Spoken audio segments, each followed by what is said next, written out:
সমস্ত ডিএড ও বিএড প্রার্থীদের জানিয়ে রাখি যে আজ থেকেই শুরু হওয়ার কথা ছিল প্রাথমিক শিক্ষক নিয়োগ প্রক্রিয়ার জন্য যে আবেদন গ্রহণ প্রক্রিয়া, সেই প্রক্রিয়াটি। তো এই প্রক্রিয়াটি কখন থেকে শুরু হবে সে বিষয়ে একটি নির্দেশ এসছে, একটা নোটিফিকেশন এসছে, যে নোটিফিকেশনটা তোমাদের স্ক্রিনে তোমরা দেখতে পাচ্ছ। তো এখানে বলে রাখি যে নোটিফিকেশনটা এখানে এসছে, এতে বলা রয়েছে যে আজ বিকেল থেকেই অর্থাৎ 4টের দিক থেকেই পোর্টাল কিন্তু খুলে যাওয়ার কথা রয়েছে।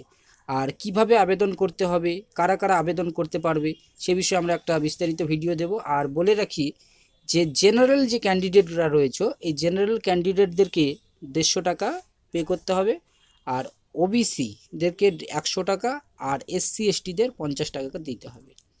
আর সেই সঙ্গে সঙ্গে আরও একটা সংবাদ তোমাদের জানিয়ে রাখি যে সমস্ত ডিএড যে ক্যান্ডিডেটরা, এই ডিএড ক্যান্ডিডেটদের মধ্যে একাংশ না কি করেছেন না বিএড যে ক্যান্ডিডেট রয়েছে, বিএড ক্যান্ডিডেটদের বিরুদ্ধে কেস করেছে।